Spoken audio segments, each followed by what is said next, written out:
Hi all, welcome to super notes. നമ്മൾ degree prelims 2025 പരീക്ഷയുടെ date വന്നിട്ടുണ്ട്. എല്ലാവരും തകൃതിയായിട്ട് പഠിച്ചുകൊണ്ടിരിക്കുകയാണ് അല്ലേ? കുറച്ച് പേരിങ്ങനെ ഉഴപ്പിയിട്ട് ഇപ്പോൾ ഒന്ന് ഉഷാറായതേ ഉള്ളൂ. ഇനി നമുക്ക് പ്രിലിംസ് കടക്കാൻ പറ്റുമോ എന്നൊക്കെ ചിന്തിക്കുന്ന ആൾക്കാരുണ്ട്.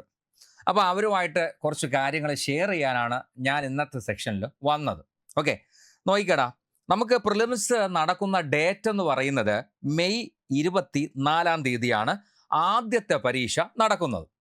അപ്പോൾ പ്രിലിംസിൻ്റെ ആദ്യത്തെ ഘട്ടം നടക്കുന്നത് മെയ് 24 എന്ന് പറഞ്ഞാൽ നമുക്ക് ഇതിപ്പോൾ ഫെബ്രുവരി കഴിഞ്ഞു. ഞാൻ ഫെബ്രുവരി കൂട്ടുന്നില്ല. മാർച്ചിൽ 31 ദിവസവും ഏപ്രിലും മെയ്യിലും അല്ലെങ്കിൽ ഏപ്രിൽ ഒരു 30 ദിവസവും മെയ്യിൽ ഒരു 20 ദിവസമേ ഞാൻ കൂട്ടുന്നുള്ളൂ. 4 ദിവസം അങ്ങ് വിടുക. നിങ്ങളുടെ കല്യാണത്തിനൊക്കെ പോകുന്ന ഒരു സംഭവമൊക്കെ ഉള്ളതുകൊണ്ട് ഞാൻ 4 അങ്ങ് വിടുക.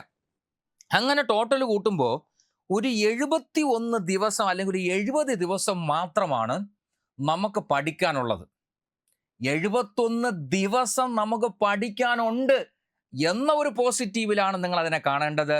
71 ദിവസമേ പഠിക്കാവുള്ളൂ എന്ന നെഗറ്റീവിലല്ല അതിനെ കാണേണ്ടത്. ഓക്കെ, 71 ദിവസം നമുക്ക് പഠിക്കാനുണ്ട്. ഈ 71 ദിവസം കൊണ്ട് നിങ്ങൾക്ക് പ്രിലിംസ് നേടാൻ പറ്റുമോ? അതാണ് നമ്മുടെ ചോദ്യം. പറ്റും എന്ന് തന്നെയാണ് എനിക്ക് പറയാനുള്ളത്. പക്ഷേ ഈ 71 ദിവസവും ഒരു വലിച്ചുവാരിയുള്ള പഠനമല്ല. വളരെ ക്രിസ്പ് ആൻഡ് ക്ലിയർ ആയിട്ട് ആവശ്യമുള്ള സാധനങ്ങളെ മാത്രം കുറേ കാര്യങ്ങളെ നമ്മൾ ശ്രദ്ധയോടെ നോക്കി പഠിക്കണം. എങ്കിൽ നമുക്ക് ഉറപ്പായിട്ട് എന്ത് ചെയ്യാൻ പറ്റും? പ്രിലിംസ് കടന്നുവിടാൻ പറ്റും. കഴിഞ്ഞ വർഷങ്ങളിൽ നടന്ന ചില പ്രിലിംസിൻ്റെ കട്ട് ഓഫ് ഞാനൊന്ന് പറയാം. അതായത് 571/2023 secretary local self government institution statement cut off എന്ന് പറയുന്നത് 49 ആയിരുന്നേ. അത് കഴിഞ്ഞിട്ട് 2022 sub inspector of police trainee 45.45 ആയിരുന്നു. അതുപോലെ ആംഡ് പോലീസ് സബ് ഇൻസ്പെക്ടർ 37.91 ആയിരുന്നു. അതുപോലെ 486 2022 എന്ന അതിലുള്ളത് 50.59 ആയിരുന്നു. 57 2021 കാറ്റഗറി നമ്പർ ആണെങ്കിൽ 47 സംതിങ് ആയിരുന്നു. അതുപോലെ 572/2023 എന്ന് പറയുന്നത് കട്ട് ഓഫ് 44 ആയിരുന്നു. ഇവിടെ ശ്രദ്ധിക്കട, ഇവിടെ ഒരിടത്തും 50 ഇതുവരെ എന്ത് ചെയ്തിട്ടില്ല, കടന്നില്ല. ഇനി അതുപോലെ തന്നെ നമുക്ക് പറയാം, അസിസ്റ്റന്റ് മാനേജർ 433/2023 45 സംതിങ് ആയിരുന്നു. അതുപോലെ 544 2023 50 ആയിരുന്നു. അതുപോലെ 038 2020 മെയിലിന് സെപ്പറേറ്റ് ഫീമെയിലിന് സെപ്പറേറ്റ് ആയപ്പോൾ അവിടെ 50ൻ്റെ മേലെ പോയി 52.48 52.84 ആയിരുന്നു. അതുപോലെ 315 2019 എക്സാം നടന്ന 2021 അവിടുത്തെ കട്ട് ഓഫ് 54. അപ്പോൾ ശരിക്കും പറഞ്ഞാൽ ഒരു 50-60 ഈ പറയുന്ന ഏകദേശം പരീക്ഷ. ഞാൻ കുറച്ചേ എടുത്തുള്ളൂ, പ്രധാനപ്പെട്ട കുറച്ചെടുത്തു. നമ്മുടെ പ്രധാനപ്പെട്ട പരീക്ഷകൾ എടുക്കുമ്പോൾ നമുക്ക് മനസ്സിലാകുന്നത് 50-നും 60-നും ഇടയ്ക്കാണ് വന്ന കട്ട് ഓഫ്. ഈ 50-നും 60-നും ഇടയ്ക്കുള്ള കട്ട് ഓഫ് എന്ന് പറയുമ്പോൾ അവിടെ നമ്മൾ ശ്രദ്ധിക്കണം, ഇതൊരു പ്രിലിമിനറി പരീക്ഷയാണ്. ഈ പരീക്ഷ എന്നൊരു നിശ്ചിത ആൾക്കാരെ ജോലിക്കെടുക്കുന്നതല്ല. അടുത്ത ഒരു ഘട്ടം എഴുതാനായിട്ട് ഒരു കൂട്ടം ആൾക്കാരെ സെലക്ട് ചെയ്യുന്നതാ. മനസ്സിലാക്കണേ, ഒരു നിശ്ചിത ആൾക്കാരെ എടുത്ത് വേക്കൻസി ഫില്ല് ചെയ്യുന്നതല്ല. അടുത്തൊരു ഘട്ടം പരീക്ഷ എഴുതാൻ ഒരു കൂട്ടം ആൾക്കാരെ എടുക്കുന്നതാ.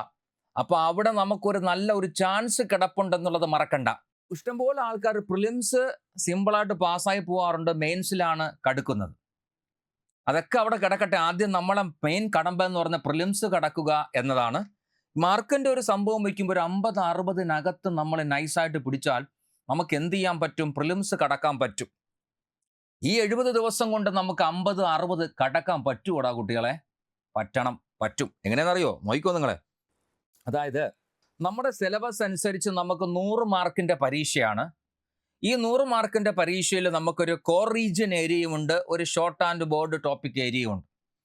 അതായത് നമുക്ക് വലിച്ചുവാരി പഠിക്കാതെ കൃത്യമായും കണിശമായും പഠിക്കാവുന്ന ഒരു നിശ്ചിത സംഭവത്തിനകത്ത് വൃത്തിക്ക് പഠിച്ചു വെച്ചാൽ മാർക്ക് സ്കോർ ചെയ്യാൻ പറ്റുന്ന കോർ റീജിയൻ എന്ന് പറയുന്നത് അരിത്തമെറ്റിക് ആൻഡ് മെൻ്റൽ എബിലിറ്റി 20 മാർക്കിനും, ജനറൽ ഇംഗ്ലീഷ് 20 മാർക്കിനും, മലയാളം 10 മാർക്കിനുമുണ്ട്. കൃത്യമായി കുറേ കാലമായി PSCയുമായി ബന്ധപ്പെട്ട് പഠിച്ചു നടക്കുന്നവർക്ക് സുഖമായിട്ട് ഈ 50-ൽ 40 പിടിക്കാൻ പറ്റണം. അതിനു വേണ്ടിയിട്ട് നമ്മൾ ഇനിയുള്ള ദിവസം പ്രാക്ടീസ് ചെയ്യണം. അതിനു വേണ്ടി ഇനിയുള്ള ദിവസങ്ങൾ ശക്തമായിട്ട് പ്രാക്ടീസ് ചെയ്യണം.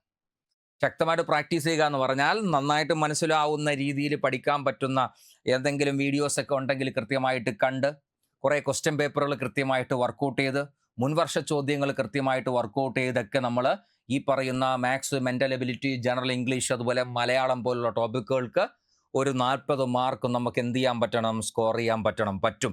കാരണം ഈ മേഖല ഒരുപാട് കുത്തിയിരുന്ന് പഠിച്ചെടുക്കേണ്ട സാധനങ്ങളല്ല, വർക്ക് ചെയ്ത് പ്രാക്ടീസിലൂടെ എടുക്കേണ്ട സാധനങ്ങളാണ്. അതിന് കുറച്ച് സമയം കളഞ്ഞാലും നമുക്കൊന്നുമില്ല എന്നുള്ളത് മനസ്സിലാക്കണം.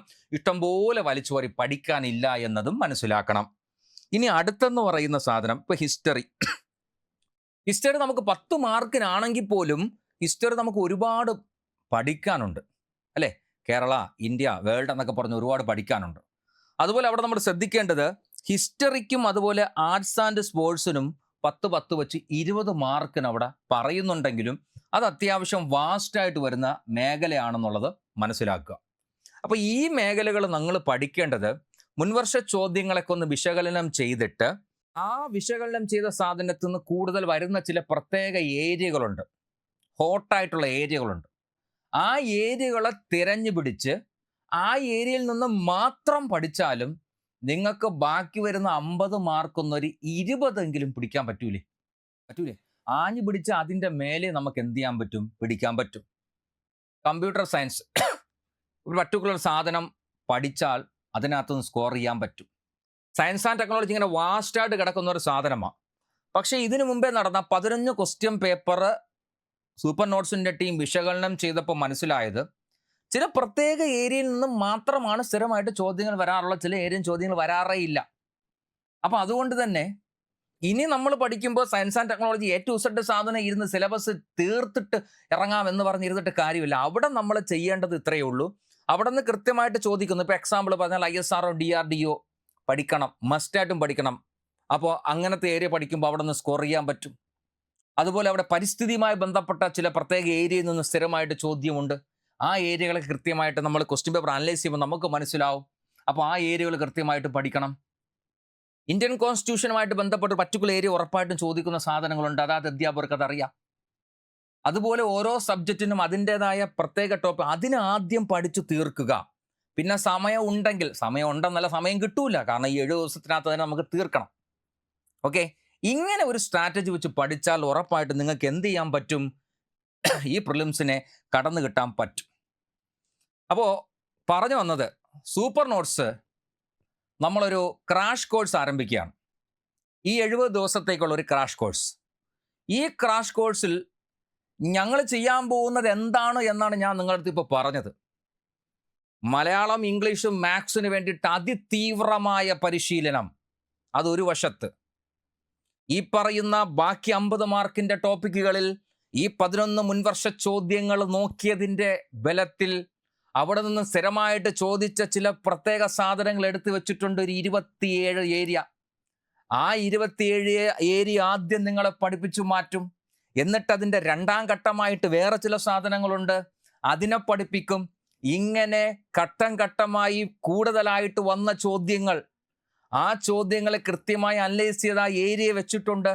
ആ ഏരിയയ്ക്ക് വേണ്ടി കൂടുതൽ പ്രാധാന്യം തന്ന് കൂടുതൽ ക്രാഷ് ബാച്ചിൽ മുഴുവൻ ടോപ്പിക്കും തീർക്കും എന്നല്ല ഞങ്ങൾ പറയുന്നു. ഉറപ്പാണ്, ഞങ്ങൾ ധൈര്യത്തോടെ പറയുന്നു. നിങ്ങൾ എന്ത് പറഞ്ഞാലും കുഴപ്പമില്ല, മുഴുവൻ ടോപ്പിക്കും ഞങ്ങൾ 7 ദിവസം കൊണ്ട് തീർത്ത്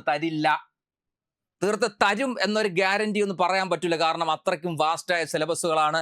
അങ്ങനെയൊന്നും പഠിച്ച് തീരൂല 7 ദിവസം കൊണ്ട്. പക്ഷേ ഞങ്ങൾ തരുന്ന വാക്കിതാണ്, പ്രിലിംസിനെ നിങ്ങളെ കടത്തിത്തരാനുള്ള സാധനം ഇതിനകത്തുനിന്ന് ഞങ്ങൾ എടുത്തു തരും. അപ്പോൾ നമ്മളെ ഈ പുതിയ ബാച്ച് ഞങ്ങൾ ആരംഭിക്കുന്ന ഈ ബാച്ചിൽ ഞങ്ങൾ ഉദ്ദേശിക്കുന്ന ഇത്രയേ ഉള്ളൂ. നിങ്ങളെ പ്രിലിംസ് കടത്താനുള്ള സാധനങ്ങൾ നിങ്ങളെ പഠിപ്പിച്ചെടുക്കുക, നിങ്ങൾക്ക് പറഞ്ഞു തരിക. പഠിച്ച് വൃത്തിയായിട്ട് എടുത്ത് പ്രാക്ടീസ് ചെയ്ത് വരേണ്ട ഒരു ഉത്തരവാദിത്വം കൂടി നിങ്ങൾക്കുണ്ടെന്നുള്ളത് മറക്കണ്ട. അപ്പോൾ നിങ്ങൾക്ക് ആ പ്രിലിംസ് ബാച്ചിൽ ചേരാൻ താല്പര്യമുണ്ട് എങ്കിൽ എത്രയും പെട്ടെന്ന് താഴെ ഡിസ്ക്രിപ്ഷനിൽ കാണുന്ന നമ്പറിൽ ഞങ്ങൾ എന്ത് ചെയ്യുക? കോണ്ടാക്ട് ചെയ്യുക. ഇത്രയേ പറയുന്നുള്ളൂ. ഉഴപ്പി നടന്ന ആൾക്കാർ നിങ്ങൾക്കൊരു ക്രിസ്പ് ആൻഡ് ക്ലിയർ ആയിട്ട് പഠിക്കണമെങ്കിൽ ഈ ബാച്ചിൽ ജോയിൻ ചെയ്യുക. ഞങ്ങൾ വീണ്ടും ആവർത്തിക്കുന്നു, പ്രധാനപ്പെട്ട ഹോട്ട് ടോപ്പിക്കുകൾക്ക് മാത്രം പ്രാധാന്യം കൊടുത്ത് സിലബസ് തീർക്കില്ല എന്ന് തന്നെ തുറന്നു പറഞ്ഞുകൊണ്ട് തന്നെ സംസാരിക്കുന്നു. അതല്ല ഞങ്ങളുടെ ഉദ്ദേശം. നിങ്ങൾക്ക് പ്രിലിംസ് കയറാനുള്ള സാധനങ്ങളെ നിങ്ങളെ പഠിപ്പിച്ചെടുക്കുക എന്നതാണ് പ്രാധാന്യം. ഇനിയുള്ള 70 ദിവസം അല്ലെങ്കിൽ 65 ദിവസം നമുക്കൊരിക്കലും സിലബസിനെ തീർക്കാൻ പക്ഷേ ഇംഗ്ലീഷ്, മാത്സ്, അതുപോലെ മലയാളം എന്നീ സാധനങ്ങൾ കൃത്യമായിട്ടും ഫുൾ ക്ലാസ്സും നമ്മൾ നിങ്ങൾക്ക് സെറ്റാക്കി തരും. എന്നിട്ട് അത് ഇഷ്ടംപോലെ പ്രാക്ടീസ്, ലൈവ് സെക്ഷൻസ്, ആദ്യം റെക്കോർഡ് സെക്ഷൻ തരും. എന്നിട്ട് അതിനെ ഡിപ്പെൻഡ് ചെയ്തുള്ള ലൈവ് സെക്ഷൻസ് തന്ന് നിങ്ങളെ ഇഷ്ടംപോലെ ക്വസ്റ്റ്യൻസ്, ഇഷ്ടംപോലെ നമുക്ക് തന്നെ PSCയുടെ വക തന്നെ ഇഷ്ടംപോലെ പ്രീവിയസ് ക്വസ്റ്റ്യൻ ഉണ്ട്. ഓരോ ഘട്ടമായിട്ടുള്ള previous question, prelims 1, prelims 2, prelims 3, 4 നടന്ന സംഭവങ്ങളുണ്ടല്ലോ. അപ്പോൾ അതൊക്കെ കൂടെ ചേർത്തിട്ടുള്ള പ്രീവിയസ് ക്വസ്റ്റ്യനും നമ്മുടേതായ മോക്ക് ടെസ്റ്റുകളും ഇങ്ങനെ നിങ്ങളെ പ്രാക്ടീസ് ചെയ്തെടുക്കുക എന്നുള്ളതാണ് നമ്മുടെ ഈ ബാച്ച് കൊണ്ടുള്ള ഉദ്ദേശം. അപ്പോൾ നിങ്ങൾക്കൊരു എന്താ പറയുക, ഒരു ലാസ്റ്റ് ലാപ്പിൽ അല്ലേ, ഒരു നമ്മൾ ഓട്ടം മത്സരത്തിൽ ഇങ്ങനെ നമ്മളിങ്ങനെ പതുക്കെ ഇങ്ങനെ ഓടിയിട്ട് അവസാന ലാപ്പ് എത്തുമ്പോൾ ജൊടോന്നൊരു പോക്ക് പോയി കയറി ഫ്രണ്ടിലെത്തുന്ന ഒരു രീതി ഉണ്ടല്ലോ, ആ രീതിയാണ് നമ്മുടെ ഈ ക്രാഷ് ബാച്ച് എന്ന് പറയുന്നത്. ഒരു ഗോൾഡൻ ക്രാഷ് ബാച്ച്, അതാണ് നമ്മുടെ ബാച്ച് എന്ന് പറയുന്നത്. അത് കൃത്യമായിട്ട് നമ്മുടെ അമൽ സാറിൻ്റെ മെൻറ്റർഷിപ്പ് അതിൻ്റെ പകുതി ദിവസങ്ങളിൽ നിങ്ങൾക്കുണ്ടായിരിക്കും. കാരണം ഈ തീ പോലെ നമ്മൾ വർക്ക് ചെയ്യേണ്ട ദിവസമാണ്, തീ പോലെ പ്രവർത്തിക്കേണ്ട ആ 70 ദിവസം നിങ്ങൾ മെനക്കെടാൻ തയ്യാറാണെങ്കിൽ, ഈ 70 ദിവസം എന്ന് പറഞ്ഞാൽ അതിൻ്റെ ഇടയ്ക്ക് കല്യാണത്തിനും അതുപോലെ വീട് പാലുകാച്ചിനും അതുപോലെ കുടുംബത്തിലെ മറ്റ് ഫംഗ്ഷനും പോകാനാണ് പ്ലാൻ എങ്കിൽ ആരും ഇതിനകത്ത് കയറി എന്ത് ചെയ്യണ്ട, അഡ്മിഷൻ എടുക്കണ്ട. 70 ദിവസം ഇതിനു വേണ്ടി ഇരുന്ന് പഠിക്കാൻ മെനക്കെടാൻ തയ്യാറുള്ളവർ മാത്രം കടന്നു വാ, നിങ്ങളെ പ്രിലിംസ് കയറ്റിത്തരും. അത് സൂപ്പർ നോട്ട്സിൻ്റെ ഉറപ്പാ. ഞങ്ങളുടെ ടെലഗ്രാം ചാനലിൽ അതുമായിട്ട് ബന്ധപ്പെട്ട് നമ്മൾ കുറച്ച് നോട്ട്സും കൊടുക്കുന്നുണ്ട്. ആ നോട്ട്സ് നിങ്ങൾ കണ്ടാൽ അറിയാം എത്രത്തോളം വർക്ക് ചെയ്താണ് നമ്മൾ ആ നോട്ട്സ് തയ്യാറാക്കിയിട്ടുള്ളത് എന്നുള്ളത്. അപ്പോൾ ആവശ്യമുള്ള ആൾക്കാർ എത്രയും പെട്ടെന്ന് എന്ത് ചെയ്യുക, ജോയിൻ ചെയ്തേക്കാം. ഓക്കെ, അപ്പോൾ മറ്റൊരു സെക്ഷനിൽ വീണ്ടും കാണുന്നതുവരേക്കും ബൈ, താങ്ക് യു.